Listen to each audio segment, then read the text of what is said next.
Hello, online world. This is Off the Record with Migs Bustos Facebook Live, and this is our second stream since last week. Last week we gave a tribute to ABS-CBN Sports with my buddies from SNA. Pero ngayon, the NBA is back, and at the same time, we are all hyped up. And I've teamed up with my boys from BUHAY Basket. We will introduce them one by one. Maraming salamat po for watching today's live stream, and if you have any questions, any comments, anything that you want to say to us, please comment it down below and share this stream online. And without further ado, introduce na po natin ang ating mga barkada, ating mga tropa from BUHAY Basket. Syempre, at first, walang iba kundi si Enzo Marcos. What's up, Enzo? What's up, Migs? Thanks for having us. All right, so 1 out of 4. Okay, kumbaga starting 5 to introducing, diba? The starting 4, the Fab 4 of BUHAY Basket. Next, we have Jeff Arienda. What's up, Jeff? Good afternoon, Migs. Thank you for having us here. All right, so next up, we have Julo de Guzman. What's up, Julo? Hello. Salamat, Migs. Excited akong makipagtalastakan at makipag-usap about our games the past 2 to 3 days dahil nung nagsimula, medyo sumabog utak ko. Excited. Yeah. Yes, sir. Lahat sumabog ang mga utak natin and sumabog ang buong Twitter world. The NBA is back, and syempre, last but not the least, Elvis Gutierrez. Yes, sir. What's up, Mig? Salamat at na-invite mo kami dito sa show mo. Siyempre. Actually, matagal na namin gusto talaga ni Enzo to eh. We've been talking since ECQ, doing a collab. I guested on BUHAY Basket's, one of BUHAY Basket's episodes, reaction to The Last Dance, and finally nagkaroon na tayo ng pagkakataon na makapagsama-sama ulit to talk about NBA. We're all fans. We're all fans. We all can't get enough. And, this conversation is just about fan talk. I just want to ask first, guys, each of you, your favorite teams and why. Enzo, you first. As you can tell from Jeff's snark, Lakers tayo, Lakers. I've been a fan of the Lakers even before, since I could understand the game of basketball. Magic Johnson, that era that started my fandom for basketball and for the Lakers, and then up until now, kahit nung bulok yung Lakers, fan pa rin tayo, and then up until now, yan, na mag-champion sila ulit, Lakers tayo. Ano feeling, Enzo? Di mo tinuloy yung Magic Johnson parang Magic Johnson lang, tapos di mo tinuloy yung Magic Johnson. Tapos skip ka na. Pero super lahat yan. So even nung Eddie Jones, Van Exel era, kahit nga yung Smoosh Parker era, yan, Lakers pa rin tayo. Kahit yung Jeremy Lin sa Boozer era. Naman. Oh, Chris Kaman. LFFL, Laker fan for life. No doubt. Henry Xavier, kahit si Henry Xavier. Xavier Henry. Xavier. Feeling ko si Enzo invested lang sa mga merch ng Lakers, kaya no choice na sa mga Jeremy Lin era. Nandiyan Hindi. Okay, Jeff, para sa'yo, Jeff. Ikaw. Ako. We were talking off air, no? Sabi ko, low investment tayo during this whole bubble season kasi Warriors fan ako. Not like Enzo na buong buhay, kasi nung bata ko, sina Tim Hardaway lang yung kilala ko sa Warriors, tapos biglang di ko na sila kilala ulit. Pero recently, nung Steph Curry era, medyo maganda yung basketball nun medyo exciting and revolutionary yung ginawa nila. And everybody's now crapping on the Warriors, so at least may pababa at may pataas yan. Kaya exciting pa rin. Pero idol mo dati si Chris Gatling, di ba? Sino yan? Ano ba yun? Artista yun, di ba? Oo, ano ka ba? Ano yun, Elvis, one-time all-star, in fairness. Diba? Chris Gatling, magaling yun, bro. Idol ni Jeff yun. Di lang nakilala. Eric Dampier season din. Taka nandun ako. Donald Foyle, bro. Donald Foyle. Elvis, for you. Well, same kami ni Zoe. Long time Laker fan ako kasi 3 years old pa lang ako, 4 years old pa lang ako, naririnig ko na yung daddy ko sumisigaw ng kung sinong NBA player, sinong Laker player yung favorite niya. So, Woolridge. oh, Woolridge! Ayun. 3 years old ako, yun yung naririnig ko. Orlando Woolridge yung sinisigaw niya. So yun, wala na. Nag-stick sa akin yun hanggat sa, syempre, naging idol ko si Kobe, di ba? Pinapanood ko sa Staples dati. So lalong tumindi yung fandom ko sa Lakers. Kaya galit na galit si Jeff sa amin. Kasi laging tinatalo ng Lakers. Laging tinatalo ng Lakers yung mga teams niya eh. Sacramento. Tapos naging ano pa to si Jeff eh. Ano yung team mo? Phoenix Suns. Yan. Yan, hindi nakalusot eh. So si Jeff talagang ganda lang ang galit sa amin. Kinatira ng referees kasi kaya ano na lang ibang podcast na natin pag-usapan. Magkakabasagan ng telepono eh. Ano favorite team mo? Favorite era mo ng Lakers? Ako syempre yung Kobe era eh. Yung back-to-back nila, yung Lamar Odom, Pau Gasol, Derek Fisher. Yun, yung si Artestos naging Ariza pa yun, 'di ba? Before Artestos. Yun yung favorite ano ko eh, era ko eh. Of course yung Shaq syempre, yun yung close second, pero mas tumatak sa akin yung si Kobe yung bida, yung superstar, 'di ba? Syempre. So long live Kobe forever in our hearts. Yun talagang tatatak sa lahat tayo, lahat ng basketball fans around the world. Julo, for you. No doubt. Ako initially Lakers Kobe nung bata ako. Tapos nakita ko pumasok sa liga si Russell Westbrook. Na-inlove ako. Wala akong magagawa. Iba talaga, na-inlove ako eh. So, naging player movement fandom ako, OKC. Ngayon, Houston Rockets. Wala akong magagawa. Houston Rockets fan ako ngayon. Yeah.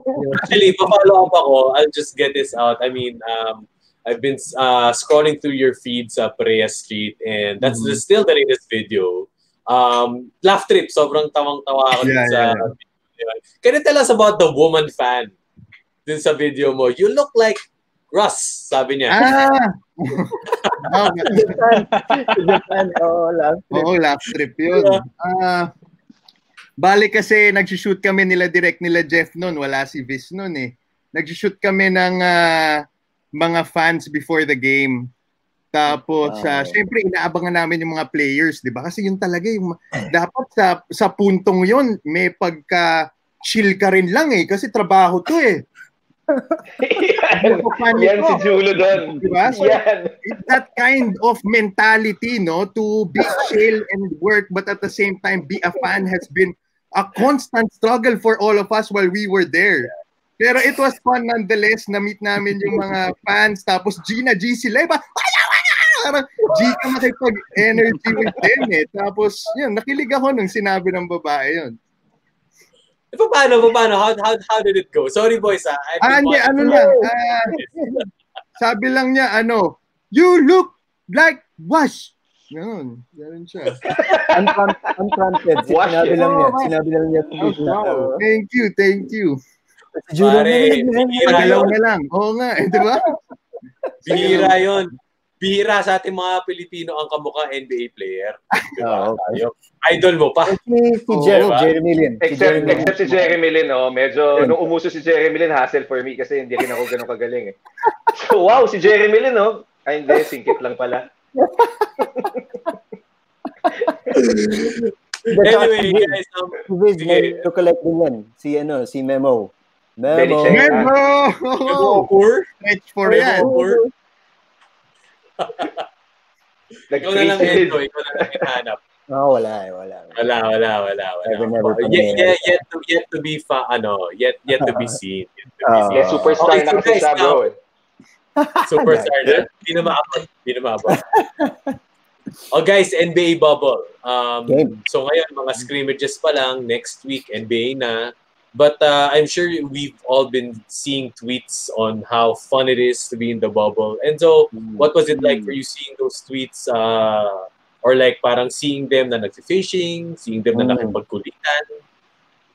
Well, ang surreal eh. Kasi yun you eliminate the space between all the teams. Diba? So, it's fun. It's fun seeing how they interact. Well, not really interact with each other, pero with their teammates. Yun nga, si J.R. Smith na trouble agad sa NBA for divulging too much information, and then you see Ben Simmons fishing, you see Alex Caruso fishing. So astig din to see all of them in one place. Nakita I'm niyo sure yung we'll talk about the game situations later. Ayun, go. Nakita niyo yung ginawa ni Winnie Harlow kay Kuzma? Yung eroplano. Happy birthday. Hindi. Actually. Kala ko iba yung sinasabi mo. Grabe, no? Medyo wild sila sa Instagram. True love. Wild mga pictures nila, no? Relax. Ikaw, Julo, what do you think? As a fan? Ako parang, sabi nga nila, di ba, parang isang malaking AAU tournament yung nangyari. Parang bumabalik sila sa kabataan nila. Tapos lahat sila, after every game, magkikita lang. Tapos, yun nga yung concern nila, di ba? Baka magiging normal sa everyday routine nila ang tampering. Pero wala kang magagawa eh. Magkakaibigan sila eh, di ba? And ano gagawin mo? Oo, di ba? Paano mo makokontrol yun? But at the end of the day, what's good about it is, yun nga, di ba nagkakaroon sila ng mga extreme bonding sessions with all of this happening. Tapos si Tobias, medyo nagsiselos na kay Luka. Kay Boban, di ba? Oo. Tawag, di ba? Meron silang special. May bromance sila. May stories lang eh. Ang galing. Ang ganda nga eh. Sana gawing reality show, NBA special. Correct. Baka magkaroon ng parang last dance, di ba? Oo, tansya ko may documentary team yun. Sana may team dyan, no? Na nag-shoot. Okay yun. Sobrang okay yun. Malamang meron. Jeff, paano yan? Walang Warriors. Wala kang team sa bubble. Pero ikaw, I'm happy. Huwag mo na daw paalala sa kanya. Huwag na paalala. Pare, okay lang yan. Nag-recover yung mga yan. Hayaan muna natin magpahinga. Masyadong madami ng playoffs sa pinagdaanan eh. Pero pare, waking up in the morning with NBA news, NBA stats, and anything NBA na nawala sa atin. Uy, medyo wild yung kulog. Na nawala sa atin for the past, 4 months?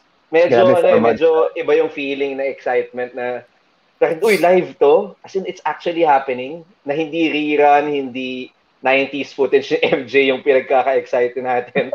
Diba? This is something different to feel over the past 4 months. Surreal. This ang tagal nung 4 months. Tagal nung 4 months. What was it like seeing your Lakers in action? Ako? Sorry dito, Marie. Wala bro, syempre excited eh. Excited dahil yun nga, abrupt yung pagkaka-end eh. So ngayon, ang galing ng NBA na, 'di ba, nakagawa sila ng bubble na effective, 'di ba?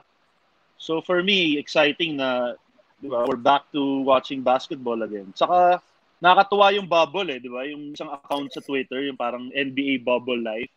Pinapakita dun yung mga sila Clarkson, may mga beer games, may mga tapos sila sinabi ni 'di ba ni Steven Adams na ang saya ng buhay nila doon kasi they're like living in a resort, 'di ba? So merong fishing, may beach. So parang saya nila doon eh. Lahat ng nakikita kong mga pics and videos, mukhang saya nila eh. Si JJ Redick, shotgun ng JJ beer. Redick. Si Embiid nakakumot ng sand, diba? Sarap eh. Parang back to basics sila back to basics. Saya. Passion. Saya. Saka medyo nakita mo yung human side nila. Kasi nga, di ba, palagi yung nakikita mo lang yung highlights and, on-court discussions, pero biglang off the court, wala nang footage. This time, exposed yung behind the scenes. Mismo.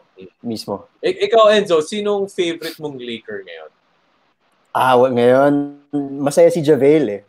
Yun nga, pinapanood ko yung show niya sa YouTube yung Life in the Bubble. So, nakakatawa siya. Parang pwedeng tropa natin si JaVale eh. Ano nga eh. Astig siya eh. Siya direct, no? Parang siya eh. SDE siya eh. Same day edit siya. After practice, edit na agad siya sa kwarto eh. Ang galing ni JaVale. Pwede natin kunin sa WYD, Julo. Editor. Sino pa ba? Si Tybal, di ba? May vlog rin. Lahat sila nag-vlog na rin doon. So, natutuwa ako sa vlogs ni Jabil kasi shoot lang siya, pakita siya doon, kain siya, tapos nagtitrip lang siya, tapos yun na, edit na. Di ba? Pero ang galing. Yeah. Pero like, question for the Laker fans, Elvis, Kobe fan, we all know that if you're a Kobe fan, you're not automatically a LeBron fan. But are you the same? Are you a big fan of LeBron now? Well, alam mo, sa totoo lang, Migs, nung una talaga, hindi naman ako fan ni LeBron. I mean, I appreciate his game, of course, di ba? Pag hawak ni LeBron yung bola, nakakaaning, di ba? Pero I was never a fan, di ba? I was never a fan. Kasi nga Kobe fan ako eh. Pero syempre, when you become a Laker, wala na. Die hard LeBron na ako ngayon. Every LeBron basket, every LeBron no-look pass. Jeff, nakikita mo yung mga no-look pass niya, di ba? Naka-off ko lang yung, paano ba yung off ko lang tong ayaw mag-ano. Teka, nawawala ka, Viz, nawawala ka, bro. Choppy ba, bro? Choppy. LeBron fan na ako ngayon. Ayaw gumalaw yung screen. Teka nga. Ayan. Okay na. Anyway, Enzo, pero bakit? I mean, Filipinos, siguro kung merong Ginebra sa PBA, yung longest fandom, kung merong Ginebra sa PBA, ang mga Pinoy Lakers. Bakit? Why do you think so? Nasabi nga ni Elvis that hindi naman necessarily na LeBron fan siya, pero dahil nasa Lakers siya, Lakers all the way. Well, if you look at, if you want to get technical about it, I believe kasi yung highest number of Filipinos nasa West Coast, di ba? Parang either nasa LA or San Francisco. Nung time nga na yan, medyo hindi naman kalakasan ng Warriors. So if you're gonna pick a team, you might as well pick like the Lakers. Tapos dito rin ata, nung time na yon, when we were growing up, I think they would only air Laker games. Diba? So you'd be familiar with the team. So I think it carried over to now. Diba? So ako personally din, nung time na yan, yung family ko nandun. So lahat ng tito ko, lahat ng pinsan ko, lahat yan Lakers eh. So lumaki talaga kami Lakers family. So yun kami. Saka for me, add ko lang Migs, feeling ko talaga lalong tumindi yung Laker fandom ng mga tao dahil kay Magic Johnson. Kasi revolutionary players eh, di ba? Nung napunta si Magic sa Lakers, talagang grabe na yung fandom ng Showtime eh. So, yung dad ko, naging diehard siya nung Showtime era eh. So, same. Pares kami. Feeling ko yun talaga yung nagpa-heightened nung pagkasikat nila. Ang ganda ng jerseys nila. Purple and gold! Purple! Ito yun. Go ahead, Julo. Go ahead. Ay, sorry. Pwede naman ako kasi second favorite team ko ang Lakers, ha? So I think tama yun. It's the Showtime era and the emergence of an 18-year-old named Kobe Bryant. Ang aming Kobe Bryant fans dito sa Pilipinas, ilang beses ba siya pumunta dito. So nag-contribute rin yun sa pag-build ng fandom locally, I suppose. Yeah, absolutely. Ikaw, Jeff, you wanna add? Okay na ako. Thank you. Joke lang. No, admittedly, growing up, family ko din Lakers. Similar to what Elvis and Enzo said, no? It's the Filipinos abroad, tapos si Magic Johnson din. But apart from that, I think kahit ako wala akong alam masyado sa NBA except Lakers before NBA Jam. Hindi ko alam kung ano yung mga teams. Na-expose lang ako sa video games, that's it. But then kilala ko lang talaga nun because of ang Lakers because of what's being aired on TV or what's in the newspapers. Ginebra din yan. Ginebra din si Jeff. Ginebra rin. Tama talaga, revolutionary players from Magic, tapos naging Kobe and Shaq, and then LeBron. Everybody played for the Lakers. Kaya siguro talaga matindi talaga ang fandom. Lakers fans for life. So okay, so Enzo, balik ako sa'yo. At the same time, which players have impressed you the most this season? Wow. Season or itong pabalik ng restart? Well, I'm really excited to see the Heat. I want to see what Jimmy Butler can do. Rested Jimmy Butler. Excited din ako to see Jokic. Payatsky na eh. Payatsky na si Jokic. And I'm interested to see what the Denver Nuggets can do. Ang laki nila eh. You see that starting lineup that they put out there? Ball. So yun. Ball. And of course, man, you can't mention the NBA without mentioning the new rising star, di ba? Si Luka.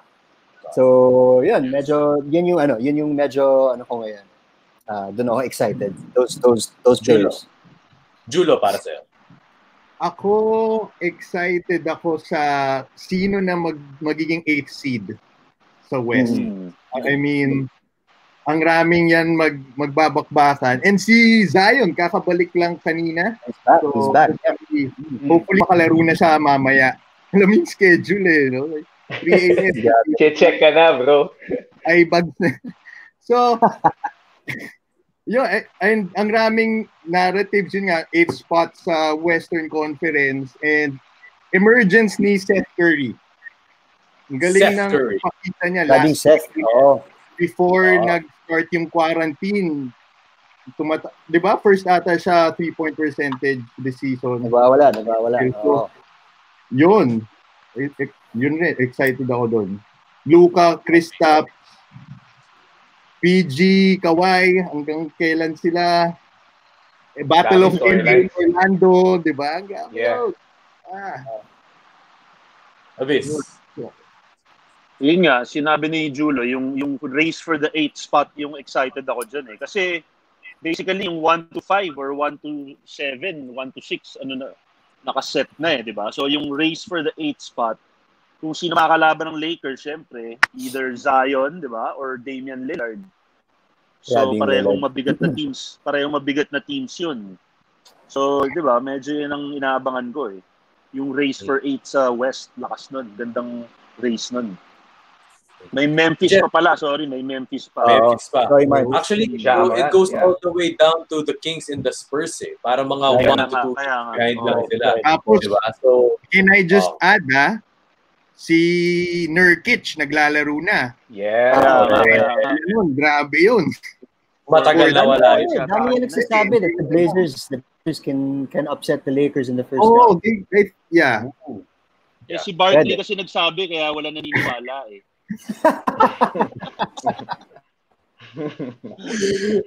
Jeff, ikaw, baka meron ka mga hipster picks.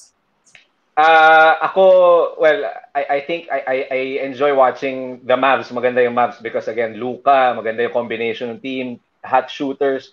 But ang gusto ko ngayon, medyo panoorin ang Raptors because they're well coached. Although nawala si Kawhi, they're still that same core. Nandun yung core ng Raptors kaya medyo scary. Pero yung sa buong bubble, sa buong season, this extended season or new season, I think it's exciting kasi madaming pwedeng silat kasi nga bumalik na sina Nurkic, fully healed na yung mga injuries. So hindi mo ngayon alam kung yung placing would matter because there's no home court advantage anyway. Diba? It's all the same. It's just the LEDs have changed. Pero the teams are the same and they're all healthy, they're all well rested. There were no 12-hour flights. Iba bigla yung playing field eh. Huwag lang silang glasingan doon, di ba? Huwag lang silang shotgun ng bira araw-araw. Yeah. I was reading an article, guys, from TheVerge.com. The NBA is actually teaming up with Microsoft Teams. Yeah. Yung bring nila yung new experience for fans to watch it live via virtual. Di ba? Enzo, anong tingin mo doon? Parang that fan experience, at the same time they're there but they're not. Yeah, well, astig siya. I mean, the NBA really always thinks of ways to bring the experience to the fans, and you gotta applaud them for, they couldn't bring fans into the bubble obviously for safety reasons, but they thought of a way to bring the game closer. Pero ang surreal eh. I remember reading an article also about the UFC. The UFC had a few fights recently, and then you could hear every punch thrown, every punch landing, everything. So ganun din sa bubble ngayon. You can hear, narinig mo si Melo, lakas magbura. Lakas Melo. You can hear all the chat. Si Melo, kahit may audience, narinig mo. Narinig mo siya. So astig. I think it also opens up the doors for advertisers, for sponsors, diba, sa screen. So, yeah, again, I mean, the NBA is always at the forefront of that, and you gotta applaud them for thinking of a way to bring the fans closer. Ikaw, Julo, kung meron kang chance na makanood through Teams, di ba? Parang what would that be like for you, imagining if you were part of that action? Oh, I mean, ako, ini-imagine ko na, wag kano yun eh. Yung mukha mo nandun, kita ka. Oh, Di ba? I mean, that could be a good, that could be a good entertainment package by the NBA na pwede nilang gawin, especially for the playoffs once makalaban na ng LA Lakers ang Houston Rockets sa Western Conference Finals. Oh. Whoa. Ganun. Anong story. Kumbaga, fearless forecast Lakers, Rockets. Hindi, pero hindi ko alam eh. Tingnan natin. Pwede yun. Gusto nila Vince yan, Julo. Gusto ko yun. Alam nilang kayang-kaya daw eh, oh. Wow. Pero Julo, may tanong ako, Julo. Paano ang pinakamalaki mo? Si PJ Tucker, big man, 6'6". Nakikita ko sa yung mga nagre-recap ng mga games, di ba? Nakikita ko naman yung effort niya. As in, grabe rin talaga eh, yung box out niya kina Gobert. Sana pumalag. Sana gumana. Kala ko sasabihin mo, sana tumangkad pa eh. Pero pwede na yung pumalag. Going to Jeff's point, jumping on Jeff's point, yung sinabi nga niya, parang lahat rested eh. So if they can get out and run versus the bigger teams, grabe yun. Yeah. Makakapagod yun for the other teams, di ba? Elvis, nakakita ka ba ng malakalawang? Kalawang ba yung mga players at least from the highlights if you watch? Ano yan? Sorry. Kalawang ba? Tingin mo, nakakalawang ba yung mga player? Parang hindi Hello? yan eh. Parang ang lakas nga nila. Oh. Parang nga silang yung well-rested sila eh. Nung nanonood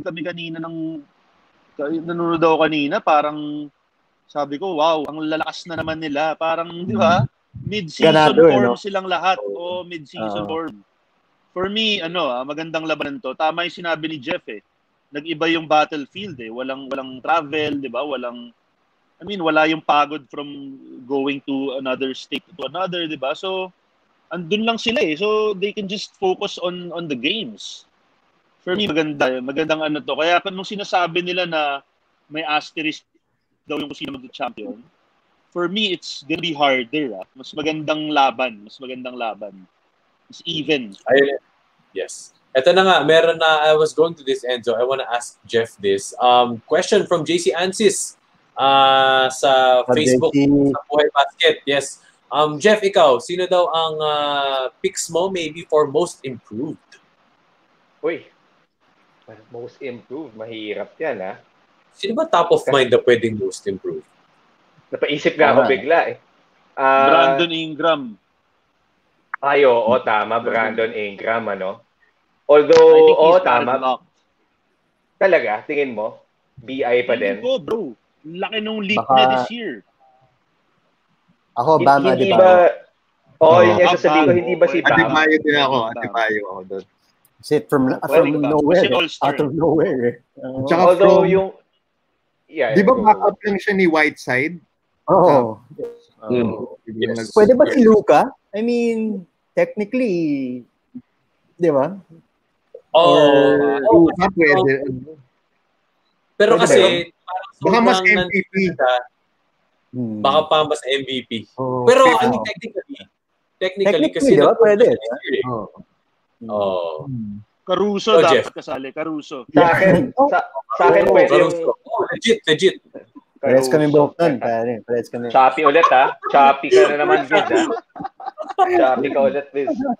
So, ako, seriously, feeling ko, Brandon Ingram, legit. Saka pwede rin si Shai, pare. Si Shai ng Oklahoma. SG. Hindi ko na tinuloy ang pilito, hindi ko masabi. Yan. Yes. Gilgeous Alexander. Gilgeous. Yan. Gilgeous Alexander. Converse boy. So, si Shai, Gilgeous Alexander, Enzo, it's, Bam Adebayo. Bam Adebayo. Kami, Bam Adebayo. Ako, Elvis, Ako Bam Ingram Adebayo. ako. Ingram ako. Pwede rin Brandon BI, no? Ingram. Tama. Nagwala. Ano ba? Beverly ba? Pwede ba yun? O parang Parang Pat Bev. hindi rin. Hindi, parang hindi. Most defensive Best player siguro, flopper. defensive player. Oo, pwedeng DPOY. Defensive. Okay. So, ngayon na medyo nakikita na natin yung standings, we see kind of some assurance that the Lakers, the Bucks, the Celtics, and of course, we see the top players. Elvis, I will start with you. Who is your bet for MVP? Uy. Teka, ready ko na. Siyempre.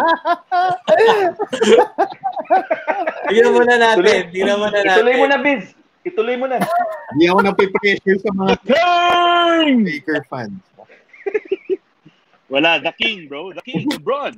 Malamang. The King. LeBron MVP. Defensive player. lives.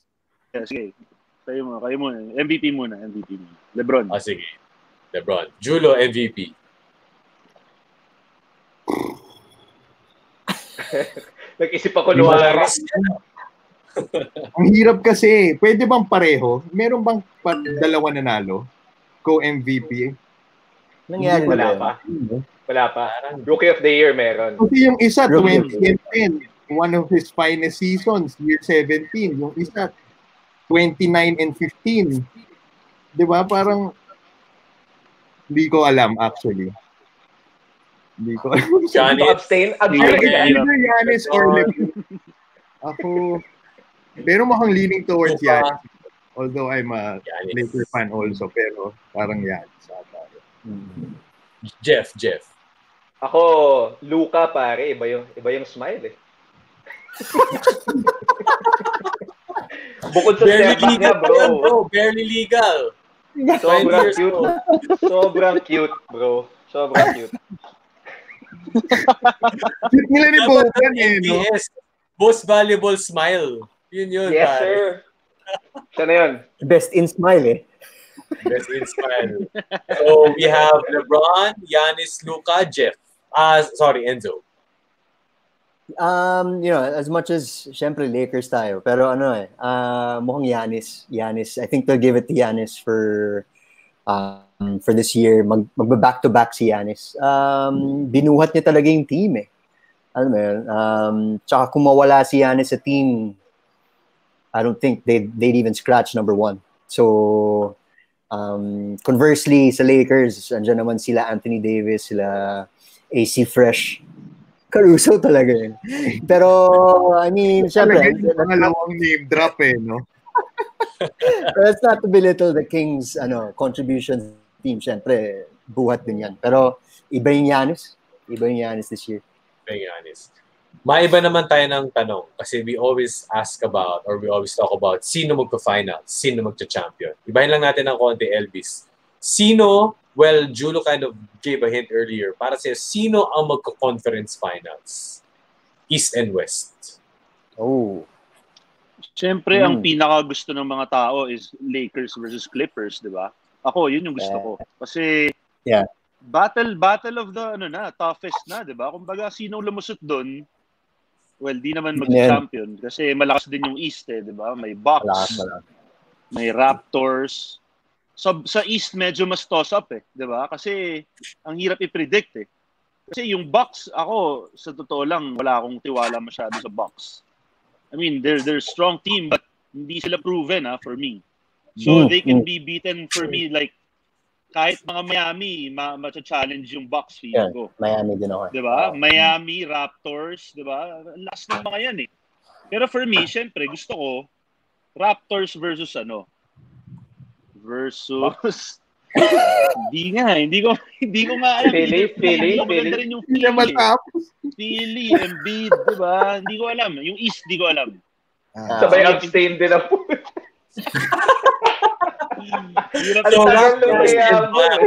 Exciting yung East. Celtics, Bucks, Sixers, wala. So it's Raptors and Black. Raptors and Philly, magandang rematch. Magandang rematch. Diba? Magandang rematch. Parang umiyak ulit si Embiid. Para may Yun lang, di ba? Jeff, ikaw, Jeff. Yung sa West, Lakers versus Clippers, mukhang magandang panoorin. Yung sabi nga ni Viz, tama, yung East medyo toss-up. Masyado madaming silatan doon kasi nga parang equal sila halos lahat eh. But for me, East siguro Bucks and Raptors yung maganda. Either Bucks or Raptors and Philly rematch. Yun yung maganda. Ganda rin. Julo? Ako, from the East, tansya ko, tingin ko naman Milwaukee may pagkagutom ngayon eh. Tansya ko si Giannis gutom eh. Kasi, pero si Bledsoe naman babalik next week. Ako, Milwaukee versus Toronto siguro. Milwaukee versus Toronto. Ang gusto ko sa West, syempre, Houston versus LA. Pero realistically speaking, mukhang Battle of LA yan. So, tapos finals.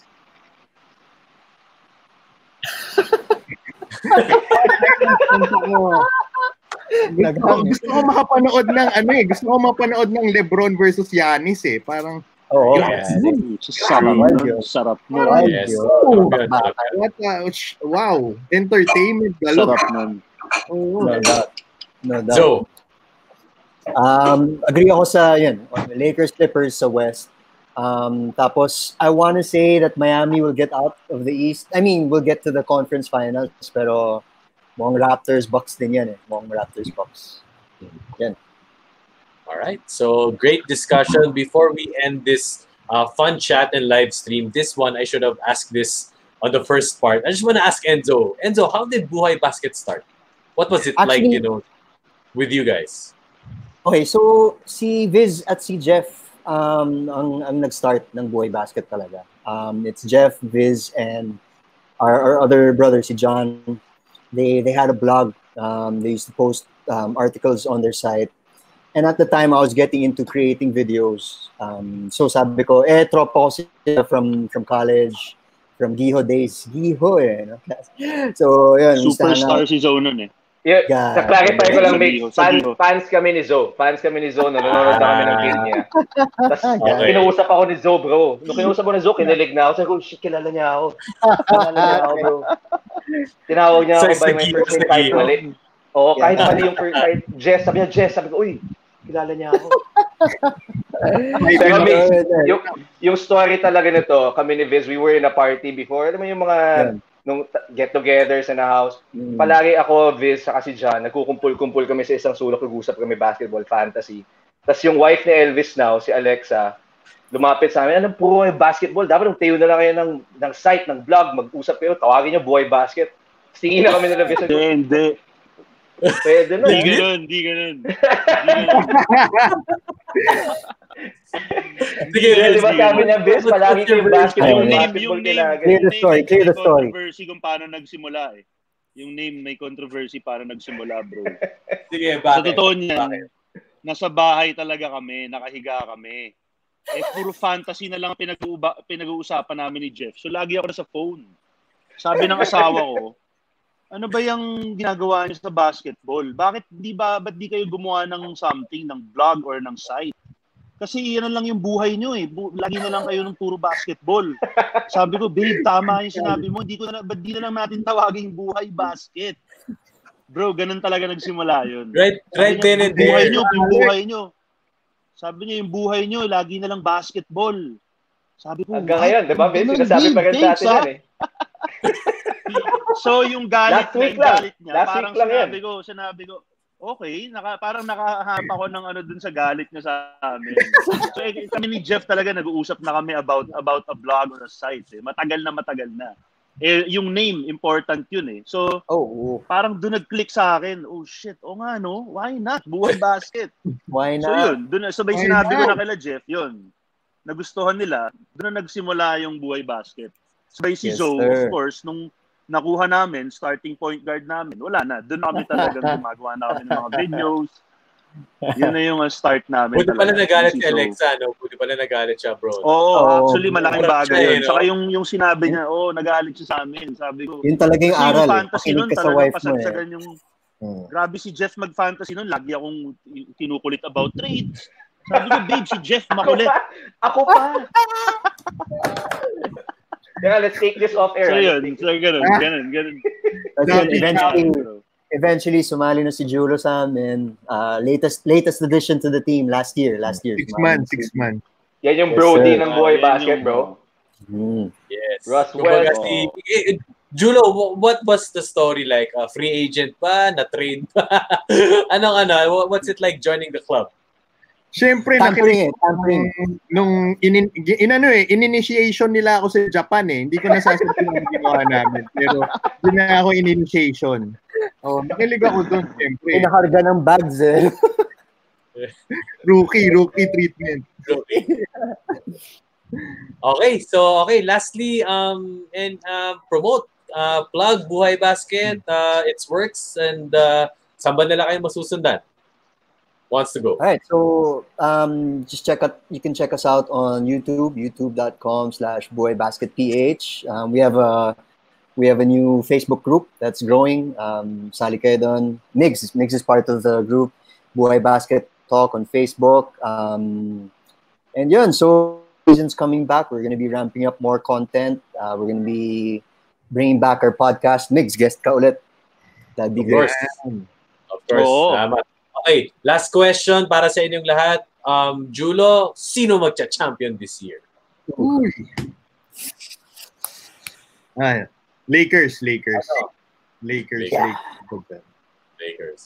Elvis. Wala, bro. Siyempre, pag ako tatanungin mo, wala na ibang sagot. Lakers tayo, Lakers. Wala, nandiyan na, kompleto na sila di ba? Well, wala si Avery, pero ayan na yun Malakas Lebron, pa rin. mukhang ganado ulit. Malakas. Yes. Objective standpoint, bro, Objective standpoint. Kung ako lang, Rockets all the way. LA team to, bro. The Clippers. So at least LA pa rin. Pwede na, di ba, Vince? Pwede na yun. Pwede na. Sama na, bro. Enzo, I assume. Enzo, LA, purple and gold. All right. So once again, this has been our guys, our boys from Buhay Basket, Enzo Marcos, Jeff Arienda, Julo de Guzman, and the Elvis Gutierrez. Maraming salamat po for watching Off the Record with Migs Bustos right here on our Facebook page. Syempre in partnership, in collaboration with Podcast Network Asia. If you want to listen to this podcast or this conversation, I will upload it on my YouTube and on my podcast account. So once again, this has been Off the Record with Migs Bustos, and see you guys in the next episode. Stay safe and God bless. Maraming salamat, Buhay Basket. Thank you guys. Thank you.